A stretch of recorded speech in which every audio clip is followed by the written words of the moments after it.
म्हणले तुकोबराय, अद्वैती तो माझे नाही समाधान, ठेवून निराळा राही मज भगवंता. मला अद्वैत नको, मला द्वैत पाहिजे. तू आणि मी. तू तिथं उभा आहे, मी तुझं कीर्तन ऐकतोय. तू तिथं उभा आहे, मी तुझं कीर्तन करतेय. तू तिथं उभा आहे, आम्ही तुझं नाम संकीर्तन करतोय. आणि म्हणून म्हटलं भक्ती हा कीर्तनाचा पाया असला पाहिजे. सासू सासूनांच्या गोष्टी नाही, बरं का. ज्या तुकोबरायांनी आम्हाला संतांना अमृताची उपमा दिली, त्या तुकोबरायांचं जीवन चरित्र आठवा. काय म्हणतात महाराज? बरे झाले देवा निघाले दिवाळे, बरी या दुष्काळे पीडा केली. बरं झालं म्हणाले, बरं झालं दुष्काळ आला. बरे झाले देवा बाईल कर्कशा, बरी ही दुर्दशा जनामध्ये. बरं झालं म्हणले, मला अशी बायको दिलीस देवा. का? कारण येता जाता उठता बसता अखंड पांडुरंगाला शिव्यांची लाखोली व्हायची आमची जिजाई माता. वाईट नव्हती बरं, अंतःकरणामध्ये प्रचंड प्रेमाचा झरा होता.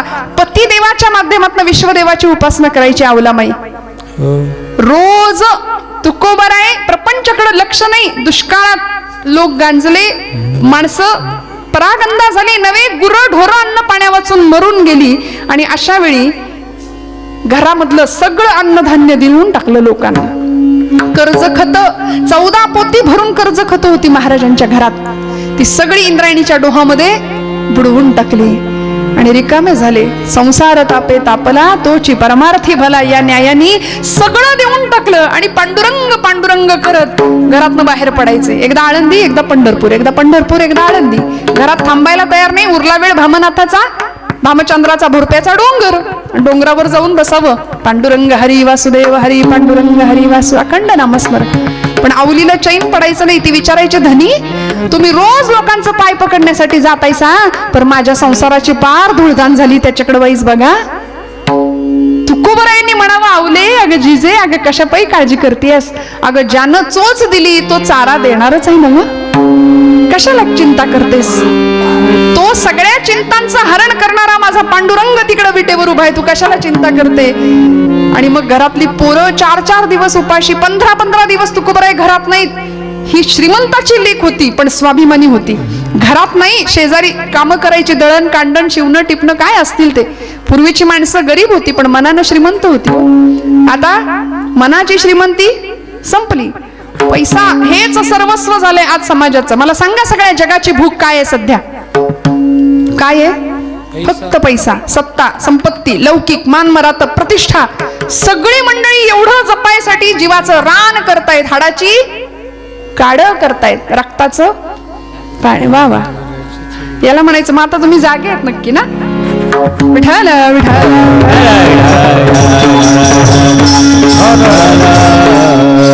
पण आवलीने प्रपंच असा करावा, कुठून तरी जोंधळं आणावं, थोडस जात्यामध्ये भरडावं, स्वच्छ करून भाकरी बनवाव्यात, लेकरा बाळांना खायला बसावं. आणि आपला पती परमेश्वर भोरप्याच्या भंडाऱ्याच्या डोंगरावर जाऊन बसलेल्या तुकोबरायांना 15 दिवसांनी का होईना पण भाकरी पोचवायची. 15 दिवस हिच्या पोटात काही नाही, काही नाही, काही नाही.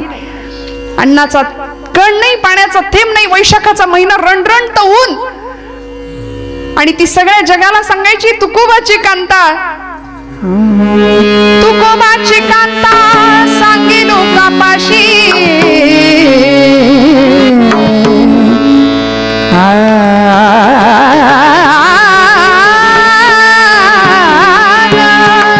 तुकोबाची कांता सांगे लोकापाशी, जातो माझा वेडा पंढरीची, जातो माझा वेडा पंढरीची, जातो माझा वेडा पंढरीची, जातो माझा वेडा पंढरीची, जातो माझा वेडा पंढरीची, जातो माझा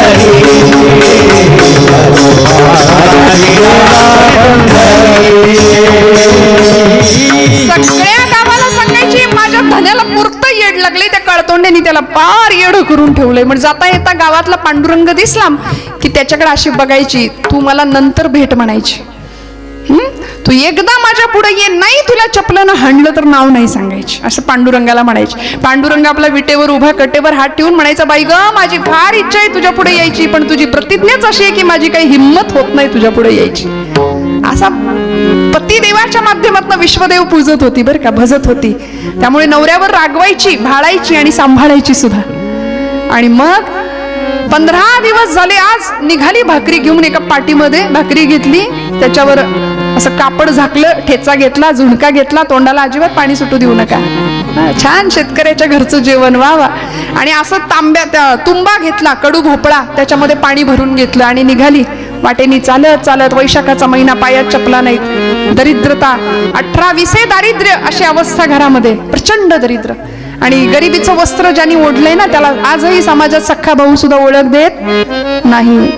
हा, पैसेवाला जर समोर ना असला, नातं नसलं तरी त्याला रावसाहेब काकासाहेब म्हणून त्याच्या मागं फिरतील. ही पैशाची किमत आहे. आज होतं ते वस्त्र नेसलं आणि निघाली बरं का वाटेनं चालत चालत चालत. वैशाखाचा महिना, रणरणत ऊन, पायात चप्पल नाही, करवंदीच्या जाळ्या लागल्या भोरप्याच्या डोंगराकडे जातानाच्या. आणि अनाहूतपणे वाटेमध्ये पडलेला एक काटा, त्या काट्यावर गचकन पाय पडला आणि अर्धा वीत लांबीचा काटा टाच फोडून बाहेर आला. फळफळ रक्त व्हायला लागलं. मटकन खाली बसली, तुंबा फुटला, पाणी सांडून गेलं, भाकरी मातीत पडली. आणि काट्याच्या वेदनेपेक्षा जास्त वेदना झाली जेव्हा नवऱ्यासाठी आणलेली भाकरी मातीत पडलेली बघितली. पटकन भाकरी घेतली आणि त्याही परिस्थितीत, मेल्या काळतोंड्या, अरे कशापायी माझ्या मागं लागलायस म्हणून पांडुरंगाला शिव्यांची लाखोली. आणि त्या परिस्थितीत, त्याही अवस्थेत भगवंत म्हणतो, आली या आघात निवाराया. आला भगवंत पांडुरंग परमात्मा. वेश बदलला, विटेवरनं खाली उतरले, विचार केला आहे असाच तिच्या पुढे जाऊन उभा राहिलो तर आपलं काही खरं नाही म्हणले. म्हणून रूप बदललं, गुराख्याच्या पोराचं रूप घेतलं, काळा दोरा गळ्यात घातला, लंगोट लावली, घुंगराची काठी, कांबळं टाकलं पाठीवर, निघाले तिच्या मागे येऊन उभं राहिले. हाक मारली, माय काय झालं ग? ती म्हणली, मेल्या काळतोंड्या, इतके दिवस या भागात कधी दिसला नाहीस आणि आता कुठून आलायस? तो म्हणला, तू बोलवलं म्हणून आलोय. बरोबर, जास्त बोलू नको म्हणली, माझ्या पायात गेलाय काटा, तुला काढता येतो का? ते हसलेन म्हणले, माय आतापर्यंत कैकांचे काटे काढलेत मी. माझी हिस्ट्री जर वाचशील तर अशा अशांचे काटे काढलेत की त्यांची नावं पुसली इतिहासात. न बोल, काढू का तुझा मुडद्या? बघतो काय, काढ की काटा म्हणून पाय दिला आवलीने. आणि असा पाय घेतला, देव इच्छी रज चरणीची मागणी. काय भगवंतांच्या अमृत हस्ताचा स्पर्श आवलीच्या पायाला झाला. श्रोते हो, पायातली वेदना संपली, काटा केव्हा निघाला कळलं नाही. पाय झपकन मागे घेतला, भाकरी घेतली, डोक्यात विचार आला, एकच भाकरी आहे, हे खाल्ल्याशिवाय राहणार नाही, ते दिल्याशिवाय राहणार नाही. येडं माहिती होतं स्वभाव. प्रार्थना करावी आई मंगळाईला. आणि आई मंगळाई म्हणजे साक्षात जगदंबा आदिशक्ती. ती विचार करते, चला आज हिच्या निमित्तानं का होईना आपल्या नवऱ्याला आपल्या हातचं जेवायला मिळतंय. नाहीतर इलेक्शन लागल्यापासून घरी जेवायला तयारच नाही. त्यामुळे तिने, आई मंगळाई म्हणजे आदिशक्ती, सगळी कृपा केली. अशा टम्म टरारा फुगलेल्या भाकऱ्या, ठेचा, झुणका, काय थाट होता. आली तुकोबरायांच्या समोर. तुकोबरायांना आवडीने घास भरवायला लागली. हो, अमृताचं भोजन त्या दिवशी करतायत सगळे.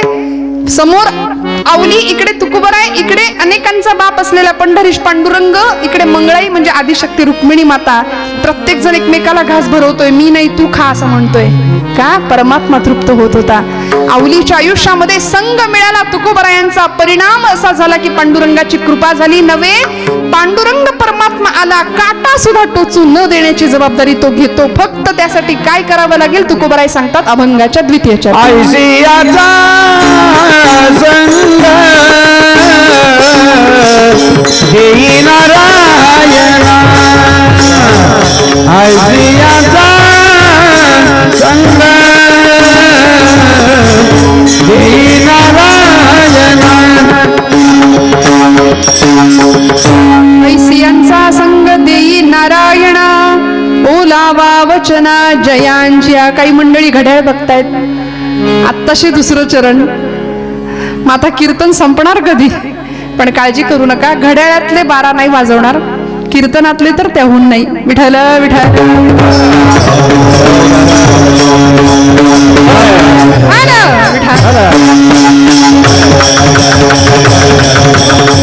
ऐसियांचा संग देई नारायणा, ओलावा वचना जयांच्या. काय मागितलं तुकोबरायांनी? संत संगतीचं महात्म्य सांगतायत. संग मला असा दे ऐसियांचा, कुणासारखा? ज्यांचं जीवन अमृतासारखं आहे, एकमेकांमध्ये गुंतलेलं आहे. अमृताची फळे अमृताची वेली, तिची पुढे चाली बीजाची. ऐसियांचा संग देई नारायणा, ओलावा वचना जयांची. आता वचन ओले म्हणजे काय हो? तुकोबराय म्हणतात ओलावा वचना जयांची, आशांचा संग मला तू दे भगवंता. ज्यांच्या वचनांमध्ये ओलेपणा आहे म्हणजे काय? ओलं कसं? शब्द कसे भिजवायचे? शब्दांवर पाणी ओतायचं का? कसं बोलायचं? नामदेव महाराजांनी सांगितलं बरं का, बोलू ऐसे बोल बोल बोलू ऐसे बोल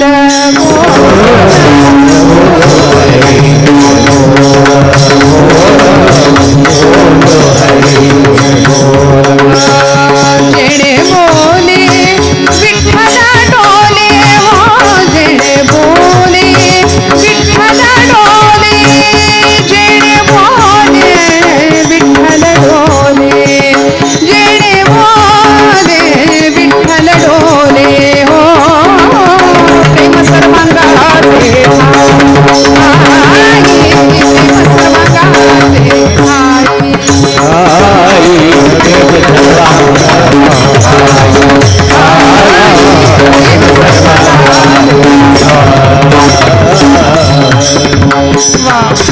बोलू ऐसे बोल जेणे बोले विठ्ठल डोले, प्रेम सर्वांगाचे ठाई वाचे विठ्ठल रखुमाई. तुमच्या माझ्या बोलण्यामध्ये संतांचं बोलणं असं आहे बरं का, की दुसऱ्याच्या हृदयातली संवेदनशीलता, दुसऱ्याच्या हृदयातलं दुःख ज्याला कळतं असं अंतःकरण आहे संतांचं. त्यामुळे बोलणं लागणार नाही, टोचणार नाही. तुम्हाला मला असं बोलायला जमतं का? नाही म्हणताय ना? नाही जमत. मान्य करताय हे मोठेपण आहे आपलं. आम्हाला असं जमत नाही.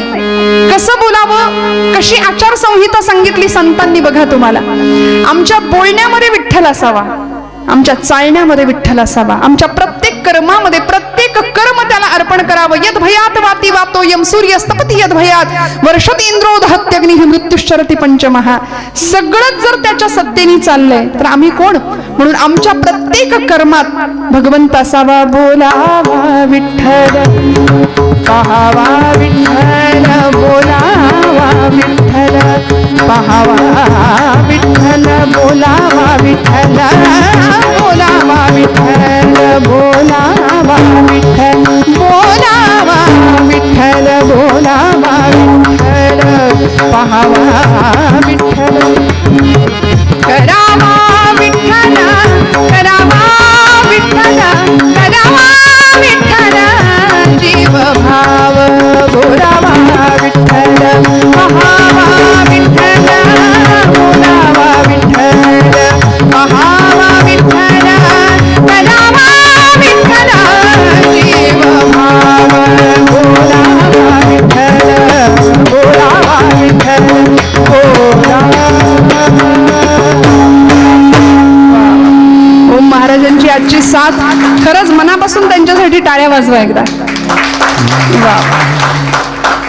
नादब्रह्माची इतकी गोड सेवा करतायत अनेक वर्षांपासून. खूप लहानपणापासून हे वाद्य त्यांच्या हातात आहे बरं का. भगवंताची कृपा असल्याशिवाय या निर्जीव चांबड्यातनं तुमच्या माझ्या हृदयाला हेलावून टाकणारा आवाज निघणार नाही.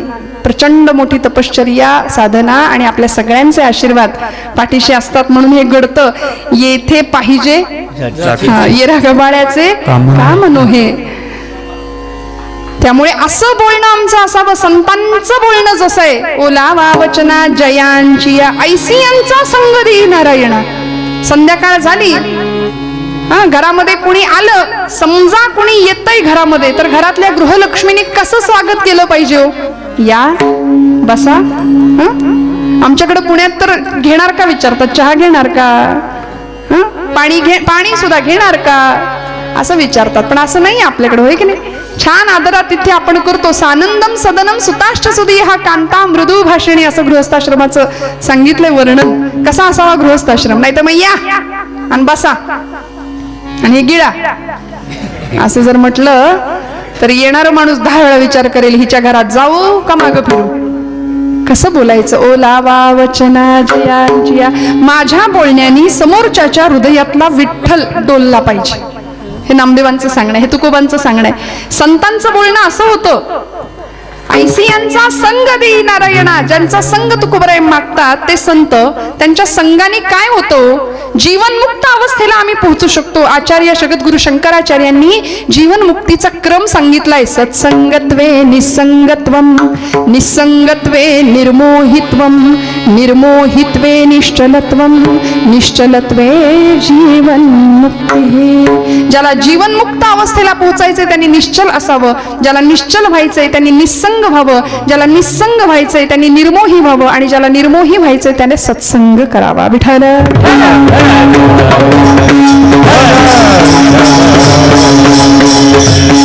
त्यामुळे संतांचा संग करायला सांगितलं. अमृतासारख्या जीवनाच्या लोकांच्या सहवासात राहायला शिकवलं. मग म्हटले ती माणसं ओळखायची कशी काय. सूर्याचेही चित्र काढो पाहे, परी प्रकाशाचे अंग आणिता नये. मोठ्या जगप्रसिद्ध चित्रकारांनी छान सूर्याचं चित्र पोर्ट्रेट तयार केलं. मोठ्या कॅनव्हास वरती मोठा सूर्य त्यांनी रेखाटला आणि घरामध्ये ठेवून दिलं चित्र. जागे आहेत का आपण सगळे? लक्ष द्या जरा, छान ऐका बर का. लक्ष देऊन ऐकलं की कळणार आहे. मोठं सूर्याचं चित्र घरामध्ये आणून ठेवलं आणि अचानक लाईट गेले. कुणीतरी म्हणाला, अरे ते चित्र काढले ते आणा ना, म्हणजे लाईट प्रकाश येईल. तस संन्यासाचे सोंग संपादिता, चांग परिवैराग्याचे अंग आणिता नये. सूर्याचं चित्र आम्हाला प्रकाश देणार आहे का? तसं म्हणाले साधूचं संन्यासाचं सोंग करून साधू बनता येईल का? तुकोबराय म्हणतात, ऐसे संत झाले कली, ऐसे संत झाले कली, ऐसे संत झाले कली, ऐसे संत झाले कली, ऐसे संत झाले कली, ऐसे संत झाले कली, ऐसे संत झाले कली, ऐसे संत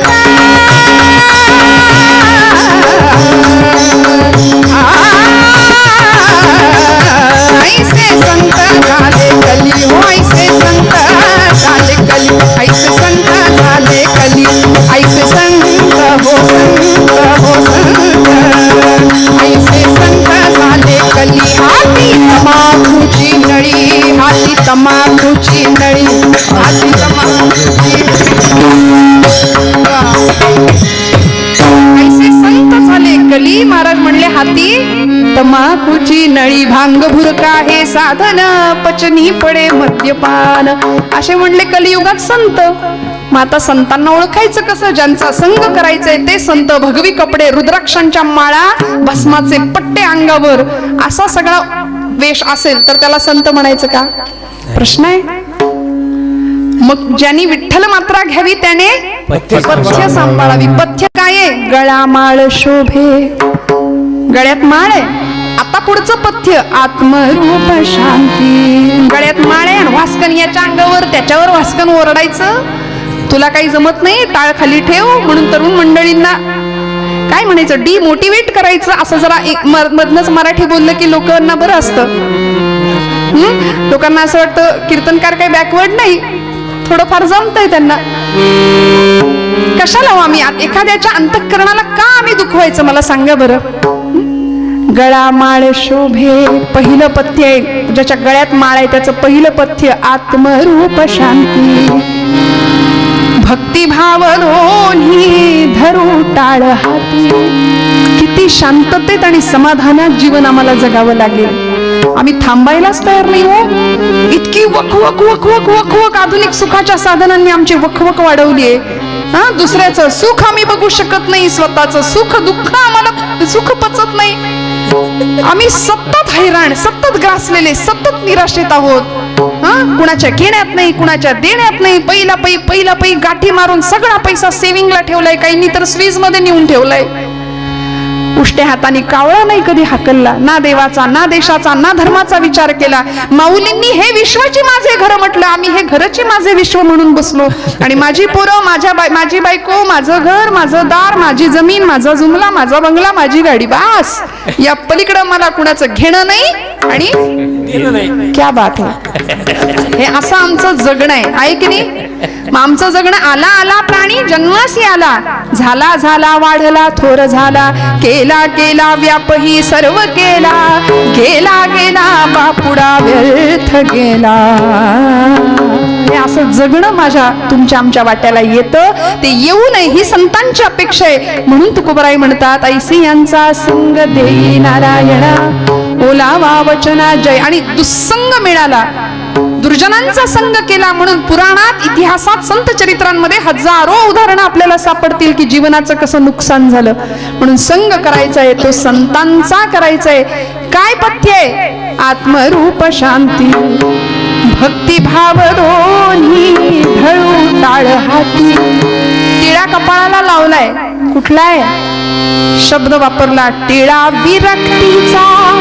आणि विरक्त अवस्था, तुकोबरायांचा अभंग आपण घेतलाय, वैराग्याचा मूर्तिमंत पुतळा तुकोबराय. सगळं सोडलं, सगळ्यावर तुळशीपत्र ठेवलं घरादारावर. राका कुंभार नावाचे एक संत होते. राकांनी काय करावं? पांडुरंगाची इतकी भक्ती केली, मांजर पाळली होती घरामध्ये. 5 पिल्लं झाली त्या मांजरीला एकदा. आणि राका कुंभार पांडुरंगाची अनंत निस्सीम भक्ती करणारे. राका, बंका आणि वंका असं नाव, बायकोचं नाव बंका. आता कुंभार म्हटलं की कुंभाराच्या घरी एक भट्टी असते. त्या भट्टीला काय म्हणतात? वा वा, आपल्याला माहितीये. म्हणजे आवा चालली पंढरपूरला, त्यातली आवा नाही बरं का. त्या भट्टीला आवा म्हणायचं. आणि त्या भट्टीमध्ये मडकी भाजायचं काम सुरू असतं. भट्टी आणि आता ओली मडकी करून ठेवलेली, आज भट्टी पेटणार होती. आणि त्या एका ओल्या मडक्यामध्ये एक मांजरीचं, ती मांजर जाऊन बसली, व्यायली ती तिथं. 5 पिल्लं झाली त्या मांजरीला. आणि तिनं ती 5ची पिल्लं, आता मांजर आपल्याला माहिती अशी तोंडात धरते आहे की नाही, आणि पिल्लांना सुरक्षित जागी मुक्काम बदलत असते त्यांचा. त्या मडक्यात तिने ती पिल्लं ठेवली होती, ती गेली निघून. आणि या राकानी बरोबर ते कच्चं ओलं मडकं उचललं ज्याच्यात पिल्लं होती, आणि ते मडकं भट्टीत गेलं. भट्टी पेटली, धूर घरातनं बाहेर निघायला लागला. आणि या मांजरीला कळालं, प्राण्यांना सुद्धा कळतं बरं का, की भट्टीत घरातनं धूर येतोय, भट्टी पेटली, मडक्यात माझी पिल्लं आहेत. धावली, येरझाऱ्या घालायला लागली, त्या आगीच्या दिशेनं झेप घ्यायला लागली. राकाचे पाय चाटायला लागली, माझे लेकरं त्या भट्टीत आहेत म्हणून. आणि मालकाला प्राण्याची भाषा कळते, काळजात चर्र झालं. बायकोला विचारलं, अगं हिची पिल्लं होती का मडक्यात? नाही जी, मला नाही ठाऊक. पोरीला विचारलं, तुला ठाऊक आहे का या मडक्यात हिची पिल्लं होती का? ती म्हणली, नाही बाबा, मला नाही ठाऊक. आणि अंतःकरणात धस्स झालं. पांडुरंगा परमात्म्या, आजपर्यंत तुझ्या सेवेत कधी खंड नाही पडू दिला. मी जर खरा तुझा निस्सीम भक्त असेल तर या आगीत गेलेली ही मांजरीची 5ही पिल्लं जिवंत बाहेर निघू देत. मायलेकरांची ताटातूट करू नकोस पांडुरंगा, करू नकोस. भगवंताला हात जोडून प्रार्थना करावी, मायलेकरांची ताटातूट करू नकोस. आणि प्रण केला, प्रतिज्ञा केली, म्हणाले, पांडुरंगा, जर मांजरीची पिल्लं जिवंत आगीतनं बाहेर निघाली ना तर घरादारावर तुळशीपत्र ठेवीन, बाहेर पडेन आणि तुझ्या नामात पंढरपुरात येऊन राहीन म्हणले. याला म्हणायचं निर्धार जो संतांकडे आहे. सगळं सोडून येऊन राहीन म्हणाले तुझ्याकडे. 1 दिवस, 2 दिवस, 3 दिवस उपोषण, अन्न पाण्याचा थेंब नाही, आगीजवळ बसून राहिलेत, भट्टी विझली नाही. आणि 3ऱ्या दिवसानंतर सगळी भाजकी मडकी बाहेर यायला लागली. मांजरीला माहिती होतं कुठल्या मडक्यात माझं पिल्लू आहे. ती धावा घ्यायला लागली आगीच्या दिशेने. राकाने मडकं बाजूला काढलं आणि श्रोते हो, भगवंताची लीला निर्वाणी गोविंद असे मागे पुढे सकल जीवांचा करीतो संभाळ, तुझं मोकं लिहिलं ऐसे नाही. सगळ्या जीवांचा सांभाळ करणारा परमात्मा भट्टीतनं मडकं जसं बाजूला निघालं, ती मांजरीची पिल्लो 1, 2, 3, 4, 5 तुरु धावायला लागली. आणि असा अधिकार होता म्हणून आगीत निघालेली, भट्टीत गेलेली मांजरीची पिल्लं जिवंत बाहेर आली. हे संतत्वाचं उदाहरण आहे. काय असते तितिक्षा, काय असतो हक्क भगवंतावरचा आपला, काय असतो निर्धार, काय वचनाला धार आहे राका कुंभारांच्या. आणि अशा राकांनी भगवंताला दिलेल्या वचनानुसार घरादारावर तुळशीपत्र ठेवलं. खरा वारकरी, खरा जातिवंत भक्त संत तो आहे. काय समाधान असावं बघा. म्हणून तुकोबराय म्हणतात, ऐसियांचा संग देई नारायणा ओलावा वचना जया. ज्यांच्या वचनाला भगवत प्रेमाची ओल आहे त्यांचा संग मला दे. आणि भगवंता असे संत ओळखायचे कसे रे? काय असतो त्यांचा आहार, काय असतो त्यांचा विचार? 3रं चरण म्हणा, उत्तम सेवाना सीवण कंठासी. उत्तम सेवाना सीवण कंठासी.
शीतळ कंठासी पुष्टिकांती तैसी दिसेवरी ऐसी यांचा संग देई नारायणा ओलावा वचना जयांजिया.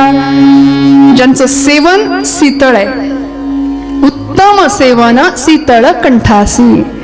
श्रोते हो, मांसाहार हा माणसाचा आहार नाहीये, एवढं माणसाने पक्क लक्षात ठेवावं. जीवो जीवस्य जीवनम ही जंगलची साखळी आहे, हा जंगलचा न्याय आहे. वाघानं एखादं श्वापद मारलं तर त्याला पाप नाहीये, निसर्गानं ते त्याचं अन्न निर्माण केलंय.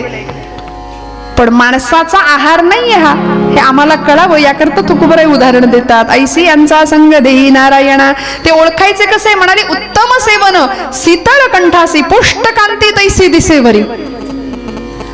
कितीतरी योगी ध्यानी तपस्वी धारणा योग धारणेच्या जोरावरती वायू भक्षण करून राहणारे संत होते. अनेक संतांची उदाहरणं सांगता येतील. रामकृष्ण परमहंस नावाचे स्वामी विवेकानंदांचे सद्गुरू होते की ज्यांनी आपल्या शिष्यामध्ये एवढं परिवर्तन घडवलं की त्यांनी विवेकानंद होऊन शिकागोची विश्वधर्म सर्वधर्म परिषद गाजवली, विश्वबंधुत्वाचा संदेश जगाला दिला. त्याच स्वामी विवेकानंदांचा गुरुजींनी एकदा सांगितलं होतं की म्हणाले, तू परदेश दौऱ्यावरून आल्यानंतर किंवा जाण्यापूर्वी एकदा कलकत्त्याला पवनहारी बाबा असे साधू आहेत, संन्यासी, त्यांची एकदा भेट घे म्हणाले. पण कामाचा व्याप मागे लागला, परदेश दौरे झाले स्वामीजींचे आणि ते ज्यावेळी आले परदेशातनं त्यावेळी लक्षात आलं की आपल्या गुरुदेवांनी सांगितलंय की असे असे बाबा आहेत, साधू आहेत, त्यांच्याकडे जा, त्यांची भेट घे. मग ते म्हणले गुरु आज्ञा गेलं पाहिजे. ते गेले आणि पवनहारी बाबांच्या आश्रमामध्ये गेले. तिथे गेल्यावर कळलं त्या बाबांनी सुद्धा समाधी घेतली होती, ते भेटले नाही. परिणाम सगळा आश्रम फिरून बघायला लागले. एक विद्यार्थी होता, त्यांचा शिष्य होता, तो त्यांना दाखवत होता आश्रम फिरून बर का. आणि दाखवत असताना स्वामीजी त्याला म्हणाले, एक प्रसंग सांग म्हणले साधूंचा, पवनहारी बाबांच्या आयुष्यातला एखादा प्रसंग सांग मला. तो म्हणला सांगतो. काय झालं माहितीये, एक दिवस आमच्या आश्रमामध्ये दुपारच्या वेळी चोर शिरला होता आणि साधू आमचे बाबा पवनहारी बाबा झोपले होते दुपारची वामकुक्षी. आता वामकुक्षी ती दुपारचीच असते, वामकुक्षी घेत होते आणि त्यांच्या कुटीमध्ये झोपडीमध्ये तो चोर डायरेक्ट त्यांच्या कुटीत शिरला. आजूबाजूचं सगळं सामान घेतलं त्यांनी, जमा केलं आणि एका पोत्यात भरलं, तो निघायला लागला. जाता जाता त्याचा पाय बाबांना लागला. त्या पायाच्या धक्क्याने बाबा उठले आणि एवढं धडधाकट शरीर, अशी पवनहारी असून सुद्धा पुष्टकांती तैसे दिसेवरी असं शरीर धडधाकट होतं. त्याला बघून त्या चोराला घाम फुटला. ते धूम ठोकली, त्यांनी पोतं तिथंच टाकलं, धावत सुटला. तो धावतोय, पवनहारी बाबांनी ते पोतं उचललं आणि त्याच्या मागे धावत सुटले. आता चोराला असं वाटलं, मी धावतोय, माझ्या मागे धावतायत इथपर्यंत ठीक आहे, पोतं घेऊन का धावतायत कळलं नाही. पण संत असे असतात हो, धावत धावत धावत असा अंधाऱ्या जंगलात तो पळायला लागला. त्याच्या मागे पवनहारी बाबा त्याच्या बगलेला असं त्या कॉलरला धरलं त्याच्या आणि म्हणले, अरे थांब, किती पळशील लेकरा. अंगावरच्या उपवस्त्राने त्याच्या कपाळावरचा घाम टिपला. म्हणले, हे तुझं पडलं होतं तिथं, मी तुला द्यायला आलोय, घे. तो म्हणला, अहो मी चोर आहे. ते म्हणले, मी विचारलं का तुला तू कोण आहे, मला काय करायचंय, तू कोण आहेस. पण मी साधू संन्याशी, हे तिथं तू न्यायला आला होतास, हे घेऊन जा म्हणाले तुझं.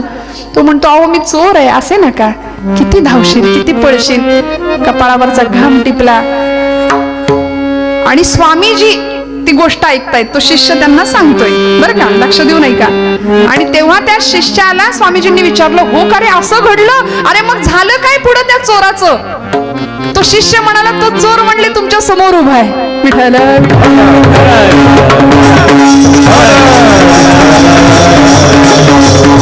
आपण सारिखे करीती तात्काळ नाही काळ वेळ लोह परिसाची नसाहे उपमा. काय काय असती संतांची ताकद काय असते बघा तुम्ही श्रोते हो. म्हणून उत्तम सेवन शीतळ कंठासी पुष्टकांती तैसी दिसेवरी. संतांना ओळखायचं कसं? कधीच गर्व नाही. गर्वन्नो द्वहते न निंदति परान्नो भाषते निष्ठुरम उक्तंकेन चिदः प्रियंच सहति क्रोधंच नालंबते श्रुत्वा काव्य गुणान् संतिष्ठते मूकवद दोषान् छादयते स्वयं न कुरुते तत्सतां लक्षणं. संतांची लक्षणं सांगितली सुभाषितकारांनी. गर्वन्नो द्वहते न निंदति परान्. गर्व कधीच करत नाही, दुसऱ्याची निंदा नाही. फार मोठा विषय आहे, किती सांगू किती नको. तुम्हाला असं काही संस्कृत बोललं की सगळ्यांचे चेहरे असे होत आहेत की अरे अरे अरे काही खरं नाही आता. सोपा असतो. गर्वन्नो द्वहते कधी ऐकत नाही म्हणून आपल्याला सवय नसते. काय सोपं आहे बघा. गर्वन्नो द्वहते. संत कधी गर्व करत नाहीत. न निंदति परान. दुसऱ्याची निंदा त्यांच्या चित्ताला शिवत नाही. मग आपणही तसंच वागलं पाहिजे की नाही. नाहीतर महिला वर्ग 4 बायका एकत्र जमल्या की हिचं काय झालं, ती कुणाबरोबर गेली, त्याचं काय झालं, सगळ्या गावाचं वर्तमानपत्र आमच्याकडे भेटतं. न निंदति परा नो भाषते निष्ठुरम. निष्ठुर म्हणजे कठोर. संत कधी कठोर बोलत नाहीत. उक्तंकेन चिदः प्रियंच सहते क्रोधंच नालंबते. संत कधी रागवत नाही. क्रोध हा विकार त्यांच्या चित्तात सुद्धा नसतो. अहो ज्या भगवंताचं गुणगान संत गातात तो भगवंत त्यांनी आपलासा केलाय. भगवंत कसा आहे सांगते, भजन करा. विठोबा रखुमाई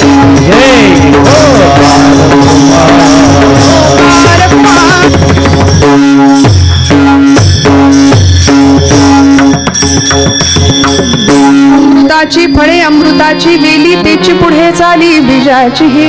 ऐसी यांचा संग देई नारायणा ओलावा वचना जयांची या.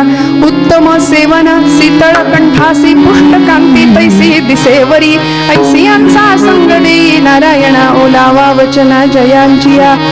तुका म्हणे होय तैसे होई जेथ संगे वास लागे अंगे चंदनाचा.